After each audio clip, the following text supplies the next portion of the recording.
So, well, let's get started, and I imagine others will trickle on as we get started. Folks, you are here because many of us, got brain dumped yesterday. We took in a lot, we learned a lot, we grew, and hopefully we're finding ways to thrive as a result of that. And knowing that oftentimes when you go to a conference, when you go to a class, you go to an event, you hear a million things, but very little of it turns into activity. You leave inspired, but so what? And Mike yesterday challenged us to write down what are our three go do now sorts of things. So I want today's conversation to be us sharing ideas, because I was only able to be present for 2 out of 8 panels. I know we were all in different places, but for us to increase our collective learning, our collective hive mind experience from what we got from yesterday's Summer Masterminds, and then for us to leave with 1 or 2 or 3 things where it's the go do now. Before we dive into kind of the what of our learning experience, Mike, to put you on the spot, Sure. Tell us about, because you were the driver of this, regardless of the amount of credit that you choose to take. What was your hope from this experience? Yeah, well, thank you very much, Mark, and thank you to everybody who was able to be a part of yesterday, whether you were a panelist, an attendee, a moderator, as Mark was, or just somebody who came out and supported the day. We're thrilled with the outcome. So many times when you're taking on a project, it's important. We're taught to, have a GPS, have a 411. And we even took a step further back as a team internally and said, hey, what's the mission and vision for this? Before we even get to the goal, what's the mission and vision for this? And so we started our weekly meetings every week, reviewing our mission and vision for Summer Masterminds. This is an event that Keller Williams Greater Metropolitan has done for the last few years. And we said, hey, there's an opportunity here with the leadership that we have, the agents that we have, the relationships we have, to do a Keller Williams event for Northeast Ohio. So our mission was to provide a large-scale KW experience to KW agents in Northeast Ohio. That Mark, you and I and Jill and several people on this call have been to Mega Camp, or have been to Summer Masterminds, or Family Reunion, or have been to regional events where there's 30 different market centers represented. For a lot of our agents, new or experienced, that's an opportunity that they have not had, or maybe haven't had in a while, right? Since the pandemic, maybe. And so we really wanted to show the size and scale and scope of our organization. So that was our mission, to provide that large scale event. And then the vision was that this was going to be the real estate event of the summer, right? It was going to be a value add. It was going to be exciting. It was going to be a marketing moment or an Instagrammable moment.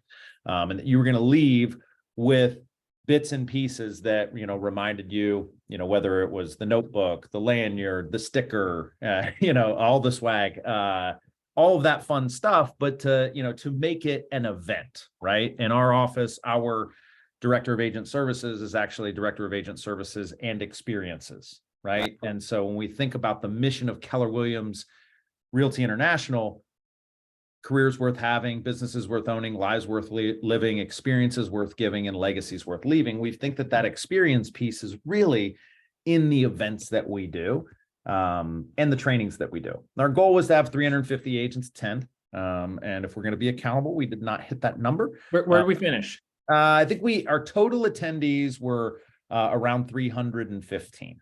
So okay. We had, listen, room for improvement for next year. And then obviously we put a slogan of the event, sort of our North Star for the event was the slogan to learn, grow, and thrive. So we want to do things around education, wanted to stretch people, our agents, in terms of what they were exposed to, and then really, frame things in this idea that the market is shifting. It will continue to shift. We may be in a protracted moment where the current environment is this way for the next 7 years, right? There are some models that show this is the environment that we'll operate in as realtors until the 2030s. That does not mean that we cannot be successful. In fact, the data shows that we are outperforming every other brand and brokerage in Northeast Ohio in our MLS, in spite of the shifts, in spite of disruptive behavior from competitors. And so just reminding folks that, if you've ever thought that you weren't in the right place, you are.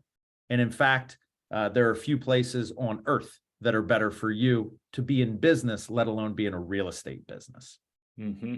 That's a good word. And I think even though KW is under we're all under one big umbrella, each franchise, we could choose to be tribal and territorial and not talk to each other. And so I think one thing that I loved, KW, pardon me, fosters a culture. Of course, Jose is calling me during this class. Come on, Jose. Come on, man. Look at your calendar, bro. Fosters a culture of collaboration and sharing. I had an agent join us from a different brokerage yesterday, and she shared, hey, in my 7 years in my current brokerage, I never learned as much as I have today. And I haven't been in an environment where people are just so glad to share. So I love being part of a company where we believe that success doesn't come from keeping secrets. Yeah, that's so well put. And just to frame things, if for anyone that maybe wasn't there, there was a very nice thread around listings. The most important thing that we're doing: panels on listings, keynote on listings, unique ways to get them, how to identify, find the motivated, right? Step number 2 and shift. But then, you look at the panels, one on wealth building, right? Filled with people who, if they never sold another home ever again, would be fine, right? Mm-hmm. Would make it. And they were sharing like, hey, this is my wealth journey. Hey, here's the spreadsheet I use. Here's who coached me. I'm willing to help you. Our Rainmaker panel, right? Teams are super sexy, super interesting, and somehow we still find ways to do them differently and sometimes wrong. That Rainmaker panel, right? Jose was the moderator. Mike Zinicola of the Easy Sales team was on the panel. Ryan Young, Ed Huck, and Amanda Pullman. Collective volume of those 5 people in 2022 was over $750 million. Wow. Right. So the number 1 real estate office in Northeast Ohio last year did $1 billion in sales. And those 5 individuals represented $750 million. And they spent an hour telling everyone how to do what they did. Yeah. And more importantly, what to avoid along the way and what systems are most important. And it's just, it's an amazing part of our culture. You should want for nothing in this organization. And I think yesterday was a good example of that. Yep. So what I'd like to do, I know you guys want to hear me and Mike just talk for an hour. I know Jill does. give me hair growing tips, etc. But I think what I'd like to do is kind of break this conversation into two main chapters. One is part A is for those that were there, what's 1 or 2 or 3 things, ahas, that you took away from the panel or panels that you sat in on, because you couldn't be in 8 or 4 different places at once. And so for those that were there, I'd love, this is designed to be at least somewhat participatory. What's something you learned? What's something that you're kind of hadn't heard before, or perspective or tactic that was meaningful to you? And then part 2 will be an opportunity for us to dive in and dissect a little bit more of what we picked up from Dan Ihara. I'm an investor guy. I've done 1031 exchanges before, and I will admit that he covered a lot of ground. And I think I looked around, and there were a lot of people are like, this is good, but also I feel a little bit overwhelmed at some of the things that he's hitting on here. And so I would love a time for us to spend kind of dissecting that and figuring out what it might mean for our business. So with that, Sarah, simply because you've got your camera on, I'm going to put you on the spot, and then we'll go to Jordan, and we'll keep things moving. Jordan, don't turn that camera back on, bro. I would love to hear what panels did you attend first, Sarah, and then what are 1 or 2 or 3 things that stuck out to you? Thank you in advance for letting me put you on the spot. That's like no problem. Like virtual class 101. Don't do that, but I feel like you can take it, so I'm going there. Oh no, it's fine. I make all my PC people put their cameras on, so I should be on camera. The first one I did was, let me find it, is lessons from lead listers, which I thought was great. I really like that most of their stuff is coming from their sphere or the past clients. And I love that they're very big on educating the client. I don't think enough people educate. They just go in there, they try to get the deal, and then they like go on to the next offer, next deal. Like they don't take the time to educate them. I think many sellers just feel like they're a transaction. So I think the biggest thing, because I had a few of my PC people there, they're like, we really got to make this a relationship. That's what a lot of them said, like, we really got to work on a relationship aspect. Mm-hmm. Mm-hmm. So I think that was probably the biggest thing. A few of them said that they had to work on their listing presentation. So last night I got 5 listing presentations I had to dig through. So that was fun. From PC folks? Yes, all my PC folks. Nice, nice. Good for you. And I know Melissa's on here, and the one that I liked is how she said she's a solution for everything. I actually put that in my PC chat, and I said, make sure that you are a solution for everything. Make sure that you know how to answer everything or get the answer. Or in Melissa's case, have the tool, have the answer. Melissa, just since she teed you up, I know you're driving. I'm sure you can drive and talk safely. Tell us, like, in your world, you created businesses to support exactly what Sarah's talking about. Can you tell the Zoom room a little bit about what that means for you and your business? Because not everybody was in that lead listing seminar. Yeah, so it's really hard when you want to have a solution for everything and then you're dependent on other people constantly letting you down, and then you look like a failure to your clients. And so I was like, I don't want to do this anymore. And so I've created businesses and programs where I'm kind of in the driver's seat of all that.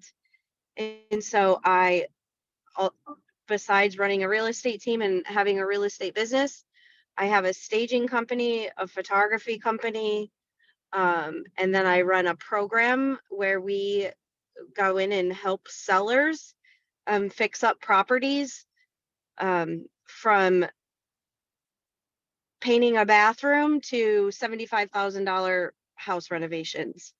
And so I'm in the driver's seat for that. I have an in-house contractor now. And so when I say I have a solution for everything, I really have a solution for everything now, in confidence. So And it's not I don't just think I something missed that you can anything. point to. It's something that like, oh, this is a business that I've decided to create, because you voiced it. For you, it's important to, frankly, to be able to control as much of their experience as possible, is what I heard there.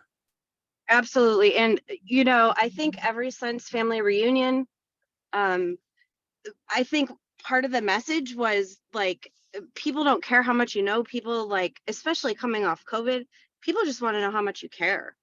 And for anybody that knows me and knows my team knows, like, we're constantly giving back to the community, and just making part of our listing package authentic and including pictures of us actually giving back to the community and making that part of our listing presentation. Like, hey, if you have a couch that you're not taking, we'll come get it, and we'll donate it to a local veteran in need. Like, I have people that are like, we picked you because you give back to local veterans in need. Mm-hmm. Mm-hmm. Yeah, I you mean, built systems around care to deepen your kind of your footprint in the communities which you serve. That's awesome. Melissa, so you spoke at one of the panels. Did you have the chance to go to another one after that? Yeah, so I went to the social media one. So I have amazing ideas for social media. I've even come up with songs. Like, does everybody know that there's this heart song and it's like, how do I get you alone? It's like ALONE. I have a whole song on how can I get you a loan? Like, how can I go get you a loan so you can buy a house? So I have really great ideas. And you've seen some of our refresh projects, like the before and afters. I have zero implementation. I don't know, like, I know how to post on Facebook. So some of the tips and tricks I've learned from that class, probably this is going to be a leverage piece for me because I don't know what hashtags, I don't know about the trendy songs. Like, I know what I hear when I'm on TikTok, but that is just not my, I have the creative juices to come up with the ideas. I just can't, swing the bat. So is the actionable item there leverage? Who in your world can be that implementer? Mm-hmm. Yep. I have to hire for it. It's on my agenda. Nice. I think, yeah. believe you me, Melissa. I am very much like you, and like, I don't feel comfortable with this. And so for those for whom this is a priority, like, either do I need to time block getting ideas? Do I need to watch TikToks and YouTube videos and see what others are doing to get the juices flowing? Or to Melissa's point, do I need to find leverage in order to actually implement that? We're all in different places in our businesses and our journeys. Yeah, I'll build on that real quick, Mark. Yeah. And I apologize, I don't remember which session I heard it in yesterday. It could have been a side conversation with our keynote Dan, but somebody indicated that they found a lot of value in time blocking weekly, one morning, an hour, 90 minutes, sometimes 2 hours, to think about and work on their business. Right? So that could be tuning up a buyer presentation, tuning up their listing presentation, thinking about expanding their unique value proposition. And what it allowed them to do was to be intentional about what they were going to do differently to generate more business or add more value, instead of doing it in a reactive way.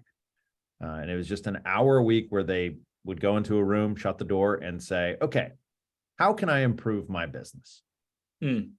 And versus doing it on the fly, right? And that way you always have a time, right? It's like the first idea is easy to come by, but the 10th idea is probably the good one and harder to get to. So work on the business instead of in the business is what I'm hearing you say. That could be it. Maybe.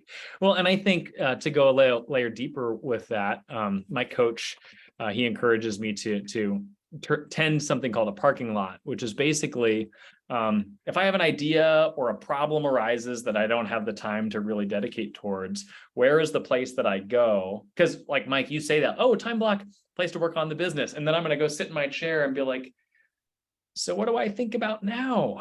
But having a place, a list, where whether it's an idea or whether it's a challenge or a problem in your business, that's the list that drives that 90-minute time. Yeah, and I would also say that if you are going to, if your intention, and this is just Mike Rapasky talking now, if it is your intention to behave differently than you will the other 50 hours of the week that you are working, I would strongly encourage you to change your environment. Like, do not try to do it in the middle of the day while sitting at your desk and with your phone next to you, right? Like, take a walk for 90 minutes on Wednesday morning. Get away from all of the things that keep you from having deep thoughts. Great point. Yeah, what's the environment and the timing and the energy where you're most likely to achieve some level of mental flow, not just checklist work, because those are two different mental spaces. One more point to add to that is, if all else fails, we're reading as a leadership team, Fans First, Jesse Cole, the Savannah Bananas guy. And he has like an idea journal that he has by his bed, and like he won't go to sleep until he writes 10 ideas every day. And sure, like out of a week, you have 70 ideas and 68 of them probably stink, but you got 2 good ideas a day. So I love that. I'm starting to do it and have a separate journal just for that. Your little idea juices. Jordan, can you break into her desk and take screenshots of that for the rest of us? I will look for it. There might be an echo. Jordan, let's segue to you. You're new on the block, but you were taking furious notes yesterday. What did you observe as someone relatively new to the landscape? What did you pick up that left a mark with you? Yeah, for sure. Rachel's just going on mute. Uh-oh. No, it's okay. Here. Oh, we'll do that. Sorry.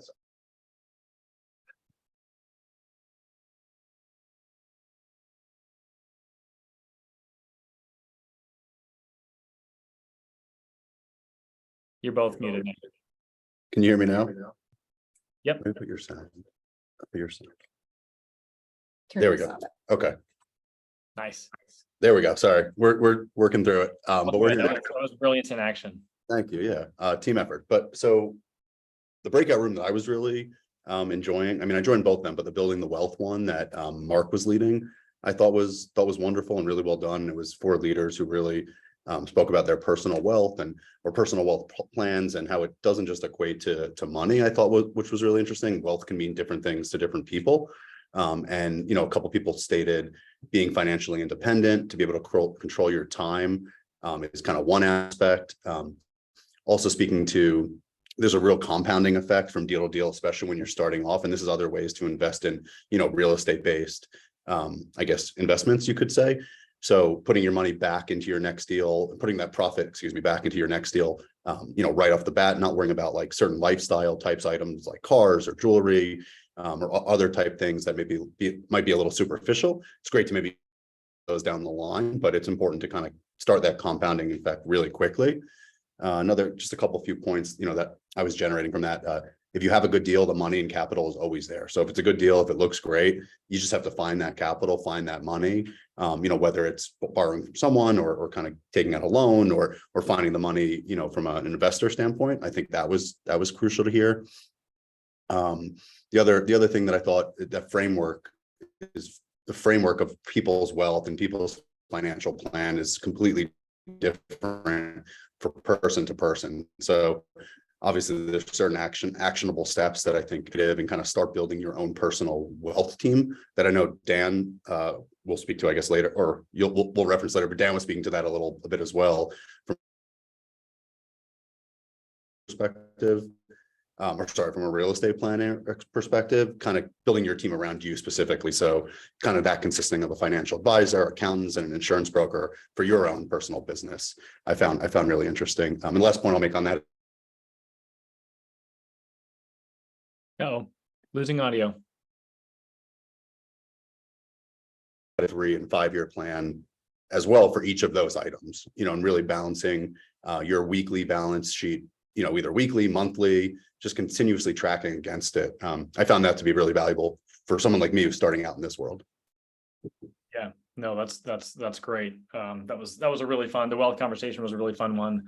Fun to be in the room with some people who are way further down the road than most people I know. And I think one of the things I took away from that conversation is like everyone's definition of wealth is different, but also everyone's place on their journey of that definition is different. And there's no shame or needless pride. Like Kobe, the stuff that dude's doing is crazy, and he's just a guy in another sense.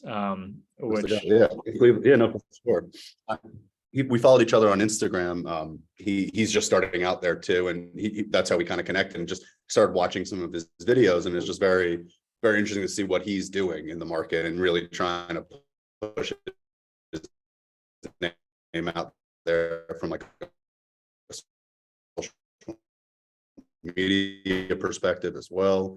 So it was very cool to see that and how he's, a panel or someone else did, but everyone has their own competitive advantage and try to find yours and roll with it and just do it and like keep going. Something I found interesting through him as well, I thought. What was one thing that you can go and put in action or research more, kind of the go do now thing for you? For me, it's definitely, to me, it's kind of putting a team together for myself personally, like, whether that's starting to have conversations with a financial planner, some sort of broker. I think like starting to, obviously I'm here for Keller Williams and I'm going to have to start having those conversations, for our team here. But I think from a personal perspective, kind of using some of that information for my own personal and professional gain, I think will be kind of initially in these first few weeks, something I can start to think about. I'm looking for that and looking to meet people that can kind of help in that process. Good, good. That's great. Anyone else? I know that most people don't have their cameras on, but anyone else panel based ahas or takeaways? I didn't share it from Dan, so I'm gonna start with a funny story. So Amy Guthrie and I are out in the lobby area, like wanting to get our pictures with the backdrop, and we're like, "Hey, random guy, can you take our picture?" And the guy's like, "Oh yeah," and he's like, "Do this, do this, do this." And then we go in for the main event, and it was Dan. The student has become the master. But I think the biggest nugget like that I got from him was about the trust and the estates, and especially with my refresh program, I think I'm missing a huge clientele. Because, you know, these houses where these people have lived there for 50 or 60 years and it still looks like the 50s. You know, I think that the people that inherit these houses are just super overwhelmed. And I think that it's perfect for my refresh program. And I think that no agents are going around to attorneys, trust attorneys and family attorneys like, hey, we have a solution. Right, right. We've got an echo from somebody now. It Probably. wasn't- I'm gonna blame Jill. I like blaming Jill. She nods. Yeah, well, let's segue then, unless anyone else has like the panels before Dan. But if you're not on camera, I don't know if you're paying attention or not. Mary, I know you were there. I'm not sure who else was there in the room. But yeah, we can dive in to kind of dissect the Dan. And I think before we get to like what am I going to do about it? I think let's like work together to understand it. So I'm gonna lead off, and then others want to chime in like, oh yeah, here's something I took away, or here's what it means to me. So bottom line, what he's doing is I think we create niches in real estate as we think about types of property. Oh, I'm a land guy, I'm a commercial guy, but we don't often think about niches in terms of stage of life, maybe with the exception of first-time home buyers. And so he's making the argument, hey, a huge percentage of the population is this boomer. Does anyone remember what percentage of the population is boomer population? Quick quiz, 33%, a third of the human population, I think this was US specific, is in the baby boomer age. 70 trillion, yeah, Jill? Is it echoing? No, you're good. Okay, perfect. I had written down 30% of boomers are listers, 50% of all buyers are boomers, Okay, which is like astonishing. that is astonishing. I didn't remember that specific statistic. He shared also that 10,000 people a day turn 65, which is like, I don't know, where do you get this data? I'm just trusting it. I'm not cross-referencing it. And so he's saying, hey, a huge percentage of the population is of this demographic. They're aging, they ain't getting any younger, and they have different concerns. And so he has niched down and created a business that's designed to serving these people, and primarily these people who have wealth. He said that, you know, we're getting ready to see $70 trillion worth of wealth pass from one generation to the next. And yet, how many of us have had families fall apart or aware of family fights as it relates to the transfer of wealth from one generation to the other? And so he's built this business that's designed to service this group and not sell to them, but to consult to them. So someone take up from there. Where did we go from there? Where did he take us in the conversation from there, from people who were there?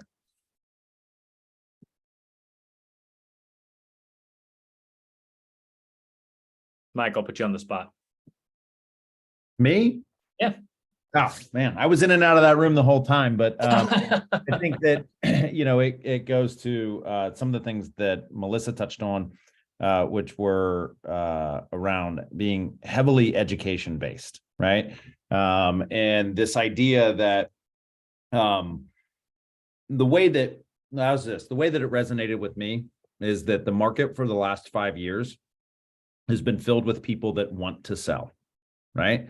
If you slide a seller net sheet in front of them, they are going to be really excited when they see the appreciation value of their home and what they're going to net, right? Oh my gosh, I'm going to have, $150,000 I'm going to net in this. And then, so they're going to want to do it. And they're going to want to do it because they get to upgrade or downgrade or stash cash or do any of that. The market that we're moving into, or the market that we're in right now, is nobody wants to sell, right? Because I got to buy at a higher interest rate. Even if I own my home, like the moment of appreciation, while it has happened, it is no longer happening. So if I looked at the value of my home a year ago and now, it might be a 0.5 point higher. Yeah. And so we have to do more as real estate agents to be strong economists and strong fiduciaries to identify the people who don't want to sell but need to sell, and educate them in a way to help them understand why it's important to sell and what vehicles or mechanics to use in that sale process to protect the wealth that is being transferred. Yeah. Yep. Absolutely. And his heart, a big part of his heart was keeping families together. The parent says, "Oh, my kids are good." But then he had that series of questions. Are your kids different? Do they think differently? Do they look different? Are they in different, economic stages of their lives? And if the answer to any or more than one of those questions is yes, then odds are good. Like, it's going to be a complicated situation. And so it's not just about what tax vehicles can we make them aware of. It's how do we help them think holistically about this stage of life. And the truth is that there's no licensed profession that is geared towards this. You got financial planners, which may have some awareness. You got trust attorneys, you've got real estate attorneys, you've got CPAs, like everyone's got an angle on it. But his thesis was the real estate professional is better positioned than anybody if they've got the right mindset, training, and tools to be the person that guides them through transfers of wealth. We learned that the average investor has at least 3 properties, which frankly, I thought that was a little bit of a low number. I expected it to be higher. And so when you provide a more holistic level of care and education, the opportunity for not just selling a mom and dad's place when they decide to move into a nursing home, but to help them care for their portfolio in a holistic way, I think that's a game changer. There's a big deal. Does anyone, do you remember the funnel that he talked about? So I think part of what I was drawn to was this, the world that he created. So like, okay, I know what a 1031 exchange is. I know what this stuff is, but he's created an entire business around this. And he started talking about the ecosystem, kind of like you, Melissa, like you've created, I've got staging and I have photography and I've got this refresh business. Anyone want to talk about kind of the other businesses related to this real estate planner world that he talked about?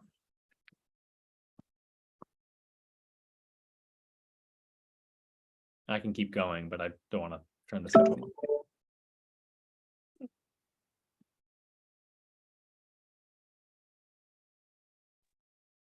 I left early, so I'm sorry. Yeah, otherwise I would be talking with you. He mentioned one thing I know he mentioned was like senior move manager companies, like moving. I asked the question if it was a consignment based company, but he was more referencing older moving product and and furniture and everything that's within someone's house as another avenue to get some revenue and help them in that process. So a move management company. He also spoke to the referral process from attorneys. He was saying that an attorney from 10 years ago that he kind of started speaking with is starting to refer him business now as the trust attorneys on certain projects, and they've now referring him business. So that seemed to be another funnel as well. Yeah. The senior move managers. That was a total learning moment for me. I'd never heard, like, it's an entire industry. I'd never heard of it before, but it's professionals whose job is to help navigate this difficult stage of life. So if you are helping people to liquidate their properties, like odds are decent that a senior move manager could be involved. He talked also about in-home care.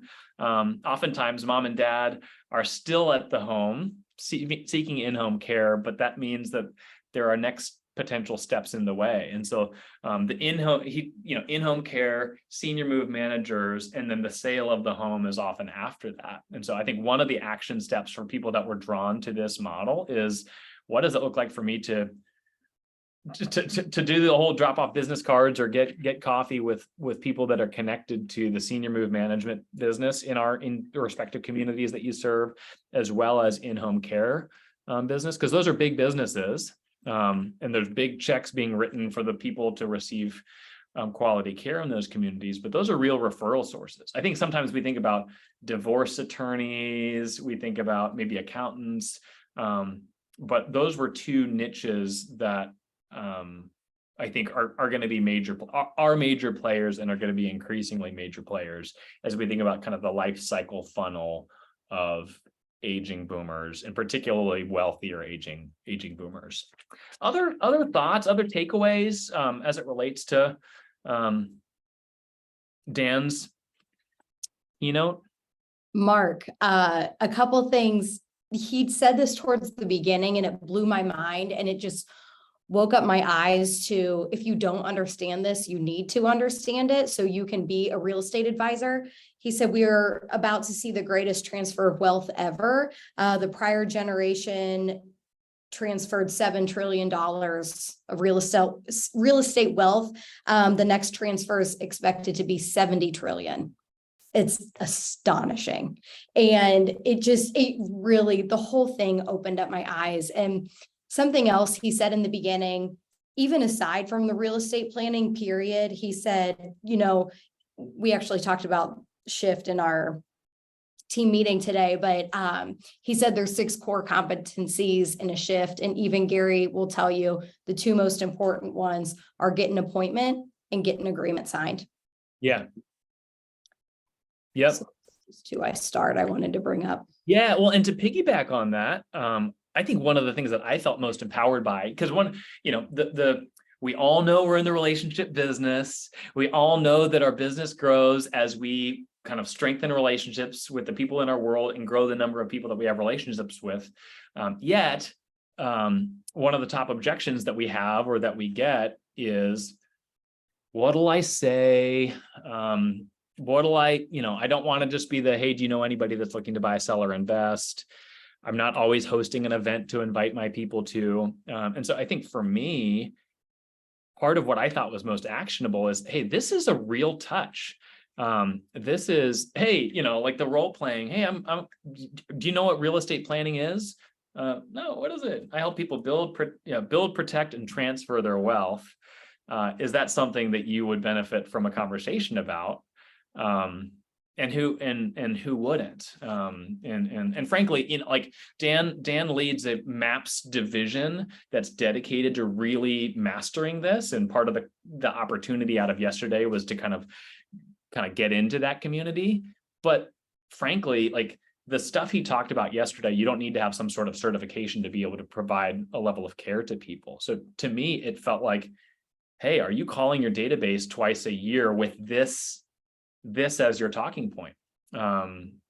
He runs a totally education and consultative based business. He hosts seminars to teach people. It is sales, but it's more raising a question that real estate agents by and large aren't asking. Other thoughts or other takeaways? I feel like there's so much more that we could say. I'm unmuting myself just because I know I'm super new compared to everyone. I've only done this for a year. So, but for me, I come from a background where I worked in a probate court locally in Stark County before I became a realtor. And I have background in law and I know a lot of attorneys in the area. And I feel like yesterday was something, even though I'm too new to really join his program, I feel like I could really put on those kind of like seminars that he talked about. I feel like that's something I can gather people to do, like a CPA, an attorney, an investor, and even the judge. I mean, I feel like I can get those kind of things together in front of people. I don't know. And I'm also kind of connected with some folks in like nursing homes and things like that. So I feel like I need to really work that. I don't know that I have the organizational structure, but to do it, but I think I need to work on that. So I might need your help, Mark.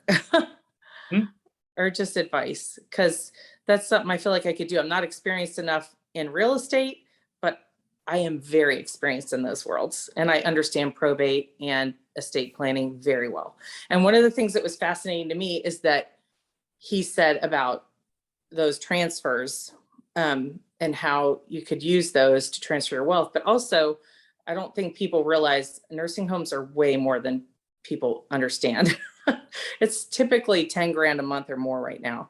So you're typically someone, even unless they're like multimillionaires, they're probably going to have to liquidate their home at some point. So if you're transferring that into someone else's name, your child or something, they could potentially even pay for a better nursing home based on the rentals. I don't know if he was necessarily saying that, but I was thinking that. I'm like, that's an interesting point. Like if someone can't care for their loved one or can't do that, and they want a more quality facility or quality help, even if it's home care, it got my wheels turning a lot. And again, I don't have the perspective all of you have from years of experience in this, but I feel like I could somehow jump out and do that. And I frankly have 3 listings, one that's about to go up now, and they're all people whose parents have either died or gone into nursing homes. So there's no buyer involved. There's nothing else. It's that's like so far what I'm doing.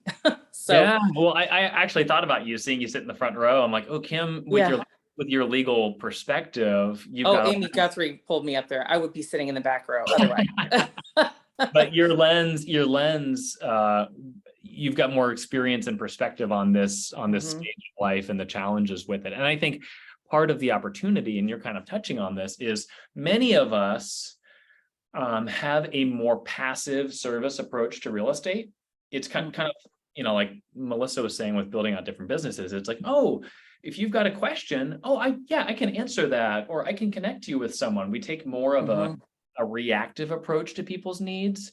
And what Dan's done, and kind of what you're referring to, is no, I don't just know a trust attorney. I don't just know a CPA, but we're actually partnering to put together a learning opportunity once per quarter or whatever it is. Right.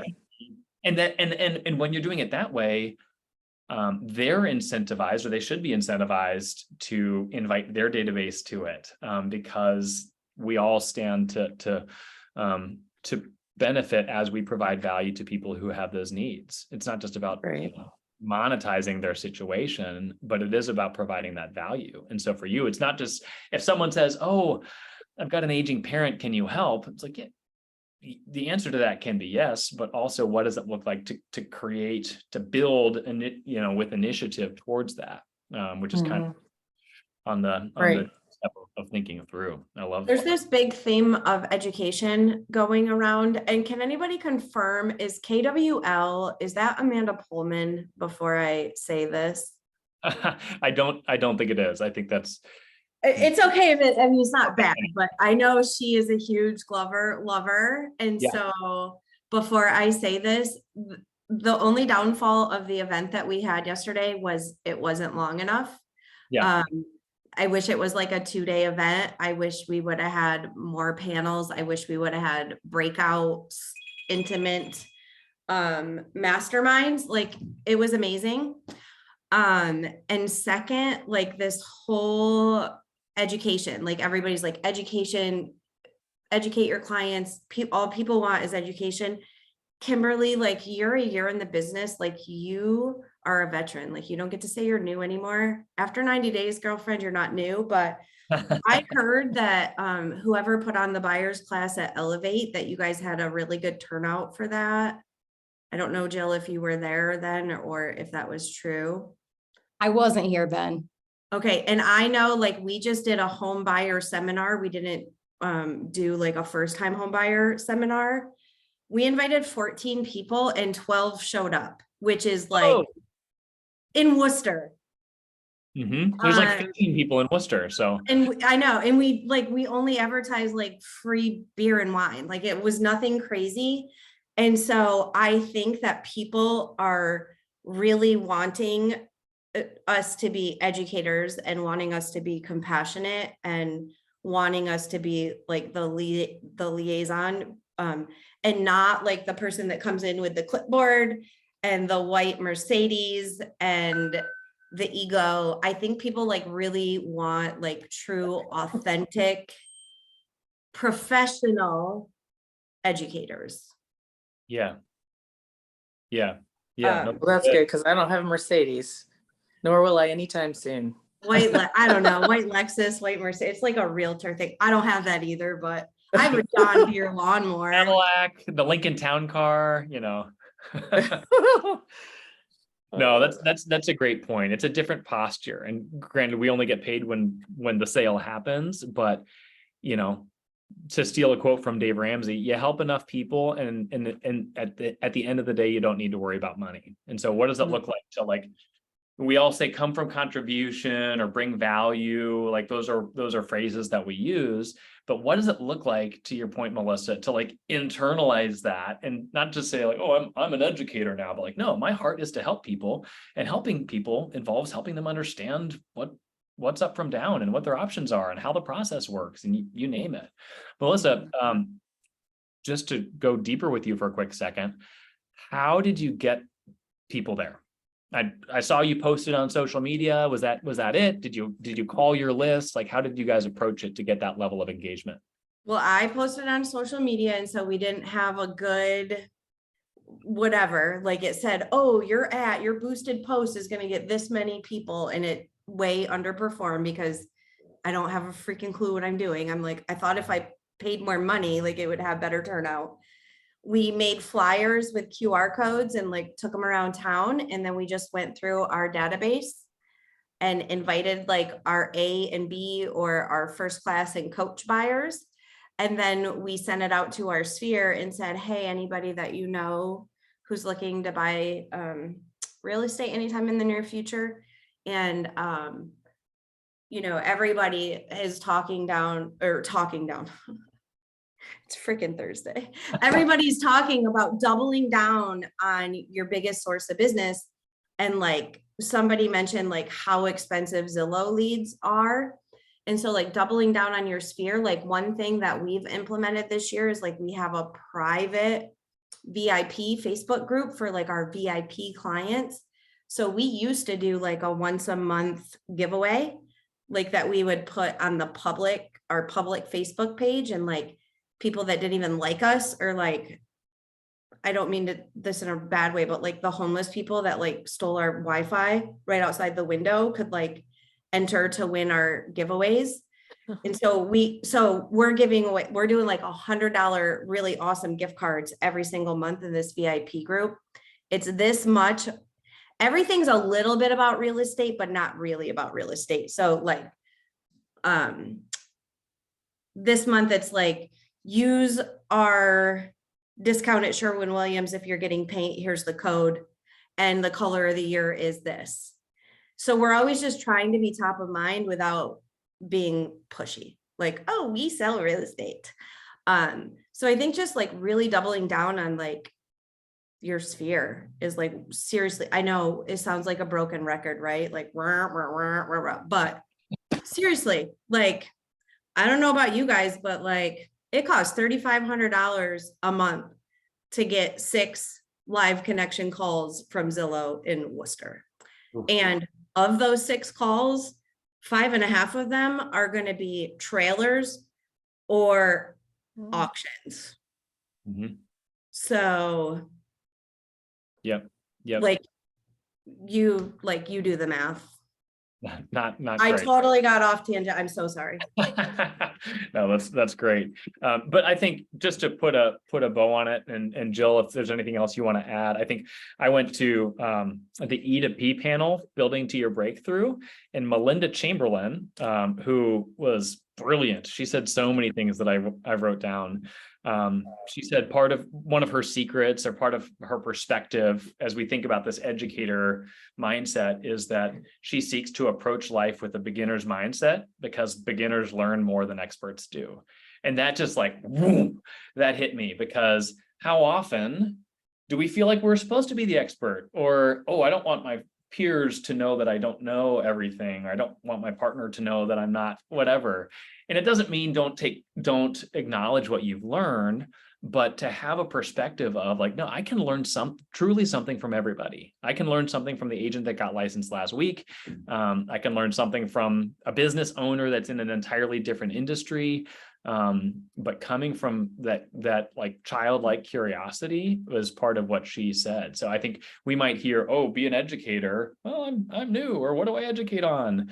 And I think it starts with curiosity and seeking to be a learner yourself. You can't be an educator if you're not also curious to learn yourself. Jill, do you want to dot the I, cross the T, Bring us home. win one for the Skipper? Something I did want to add, kind of to piggyback on Melissa and Kimberly, and I completely agree that education and educating people is such a huge thing right now. And when he talked about, sure, like I know that you put things in a trust, but like, I don't know, something that was a light bulb is like, what's the right way to build a trust even? And I'm a realtor and I don't know that. Like, that's really embarrassing. And I guarantee you the general population doesn't know. I might know a bit more than they do. So it was a huge light bulb moment to me. And putting a bow on that, Mark, like he said, bless your family while you are alive rather than fight when you're dead. And so the more we can understand this whole process and the more we can teach it to our buyers, it is the way you win. You know, we've moved from a fast-paced market to a skill-based market. And that doesn't mean, and I agree with Melissa, Kimberly, girl, you got 3 listings coming. You're not a newbie, like congratulations. So it doesn't matter where you are at. You can educate yourself on something. You could be brand new in the business and educate yourself on this, and you can teach it to your buyers. And I think your business will explode, buyers and sellers. So it was great. Thank you, Mark, for running this ship. Of course. 2 weeks from today, we'll be back with our next K1 conversation. It is going to be, I think we got it called Bucking the Trend. So I'm going to be diving in with a couple of agents whose businesses are dramatically outperforming the market. Basically to say, okay, yeah, it can be tempting to have a mindset of, well, the market's down, so my business is just going to be down. Yet it's not down for everybody. And so my hope is that it's not a like, well, good for you sort of conversation, as much of a, hey, what in their mindset, or what in their activity, what in their strategy, what have they changed to help them outperform the market in significant ways. So that'll be 2 weeks from today, I believe. So stay tuned for an email about that. Otherwise, thanks for your time, folks. Thanks for contributing. Hope it's beneficial. Thanks, Mark. Thank you. Y'all.